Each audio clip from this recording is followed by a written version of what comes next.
Women, what is the most surprising thing you learned when you started living with a man?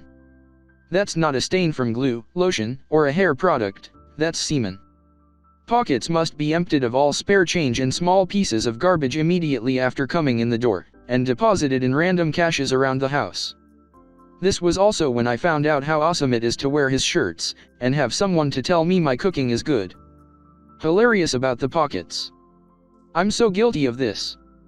I come home after work every day and throw the stuff in my pockets in this bluish bowl, and my wife is always yelling at me it's for decoration. No, it's a bowl for my stuff, Jow. After our first 2 months living together, my wife finally went out and bought a bowl specifically for my keys/wallet/change/gum wrappers/receipt/small children that I keep in my pocket throughout the day.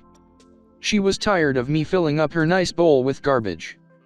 My only thought was, WTF, are you setting a bowl right by the door for if you don't want shit thrown in it? He can wiggle his. You know how some people can wiggle their ears, or just the tip of their nose.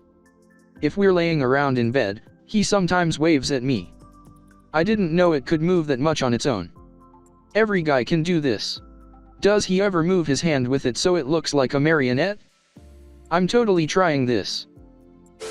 That when taking a dump there can accidentally touch the rim of the toilet bowl. I had lived with a couple other dudes before my husband and never knew this was an issue. Then we bought a house and both of the toilets needed to be replaced. He spent a stupid amount of money at Home Depot on these toilets with elongated bowls, and I was perplexed and irritated, until he explained why. The worst is those tiny toilets with the perfectly circular toilet seat you see a lot in older homes. You have one option, shit or piss. Because you cannot do both unless you do some penile yoga. I learned that men can have a lot of dribble after they pee. I learned this because he went pee, then came back and whipped out his and splattered my face. You could spend a century standing over the toilet wiggling your to try and get it all out, but the moment you attempt to put mini-me back inside his pants it'll dribble on your boxers. Genuinely the most infuriating thing a man's body does. Something I've noticed since moving in with my so is how much I enjoy having someone to help me out with stuff. I've always had kind of bad roommates who tend to not do their fair share of the work. To be fair, I'm a neat freak, so my standards are definitely set higher than the average person's. My so, though, is always willing to help me out with anything I ask. I also love having a perpetually available adventure buddy. Even if I just want to go to the grocery store, he's always willing to come with me. You guys sound like you're doing it right. Well, the first surprise was moving in with my dad, and I was shocked that he never cleaned or cooked. Had a maid for cleaning and ate out for every single one of his meals. And my goodness, men are good at painting the wall with their piss. The second surprise was moving in with my so. Shocked to learn he is incredibly clean, able, and willing to cook, and never gets piss on the wall. So I guess the thing I learned that would have been surprising to me as a teen is that all men are just as variable as women are. I blame my delay in realizing this on being raised in an all-female home and not really having any male role models. Pooping time is sacred and a great time to catch up on the news and browse some Reddit. Can be slightly inconvenient when I need the bathroom and he's been in there for 1/2 an hour though. Sometimes I have ghost poops. You sit down, plop plop, wipe and nothing's there. Total elapsed time, 30 seconds. Other times, ugh, the hot snakes. You're not quite sure when they're done, so you just sit there. Hoping. Dreading. And then you have to poop an hour later anyway. It always seems like there is more on the next wipe than the last with those. My wife learned that I cannot poop and hold a conversation at the same time. If I'm on the porcelain throne, then I demand solitude.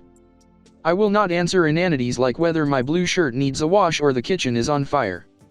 This is not gender specific. I'm a woman, and if I'm on the throne, I wish to be left alone. If you've got a ceiling fan, turn it on. That should drown out almost anyone. I go to bed and, when I wake up and head to my desk to work, I work from home. His jeans/pants, socks, and shoes are on the floor. Why? For reasons unbeknownst to me, after I go to bed, he strips down and leaves his clothes in the living room. If I don't pick up after him each morning, by the end of the week we have a small mountain of clothes in the corner. What happens if you just let it go? Do you get a whole mountain range complete with ridges, valleys, and small mining communities? I can speak only for my fiancé, but the answer is yes. I answered earlier in this thread that he seems to forget that something exists once he's done with it, and he does that with clothing too. He gets home, sheds everything, forgets it exists. I've gotten him to start rapturing his clothing near the laundry room, and even put them in the basket several times, but usually he's rapturing all his clothes off in the living room. This might be just specific to my boyfriend, but I was surprised at how much he was willing to compromise. He stopped leaving the toilet seat up, he hates vacuuming but he'll mop, and if I cook he cleans. I was honestly expecting cohabitating to be a real struggle, but it has strengthened our relationship tenfold. I guess it depends on what he and you are like. In terms of energy, it is easier to just do things rather than argue about them than have to do them. My wife does the cleaning and stuff like that as she is a bit OCD and likes things in certain places. If I do something like close the curtains, she will adjust them after. So it's easier to not do it. I do all the cooking and food shopping. I find going food shopping with her harder work. I can do it much quicker without her there. I also do all the things around the house that need fixing, etc. After 2 weeks of being in our house, she managed to break the handle off a window. She has a good reputation for breaking stuff. Shaving is a sacred ritual. My husband closes the bathroom door, and takes his time shaving, then he comes out flawless. Here's how you shave. Fill a vessel, usually a mug or a small bowl, with warm water. Let your shaving brush soak in this water while you shower. After showering, swirl the water in the vessel with the brush and set the brush aside. Stare deeply into the swirling waters of the vessel, and divinate the plane on which your ideal form, the template by which you were created, rests eternally. Channel this form and become one with their being. I can roll over, wake my boyfriend out of a deep sleep, wiggles my eyebrows and say, "You horny?" We do the times, he is happy, I am happy, he goes back to sleep, I take shower and do whatever. Edit, we actually talked about it. I got horny one night and didn't want to wake him up, so I just ignored it and went back to sleep. Told him about it the next morning and he said I should have woke him up, he is always ready. Every time I have done this he has never said no. As we are still youngish, both of us around 30-ish, I guess as we get older it'll start to diminish. Edit again, clarified some things. He is the type that usually can fall back to sleep, he really doesn't mind. I wouldn't blue ball him. Also, this is my highest comment. They have different rules about things. A shirt is not dirty unless it's smelly, wet, or has fresh stains on it. They'll wear it again before choosing to wash it. Making the bed every morning is not required, it's a waste of time. But what if we have company? Why would they go look at our bed? If they did, what's wrong with it being unmade? They might gasp. Know that we sleep there. It's a lot of practicality and efficiency vs making things look nice and wasting time. Sounds right, in agreement with all those points. Seconded. I learned that my husband's guts are very talkative, to the point where it actually seems like they wait for the best moment to put their 2 cents in.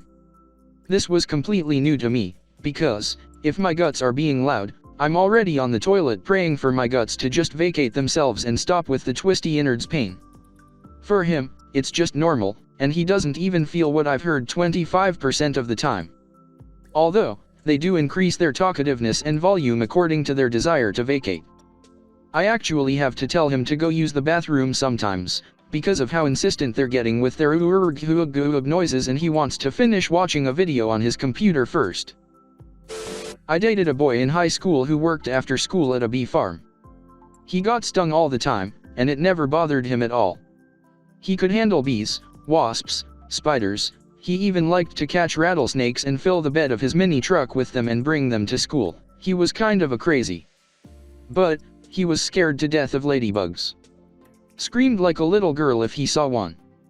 I asked him one day why he was afraid of them and he told me, "Those bastards bite." I was like, WTF, really? Oh duddo. Ladybugs, like the red ones, don't. But there are ladybugs that came from another country to the US that do. They look more orange. Why? It's a sharp pinch, and it is very surprising.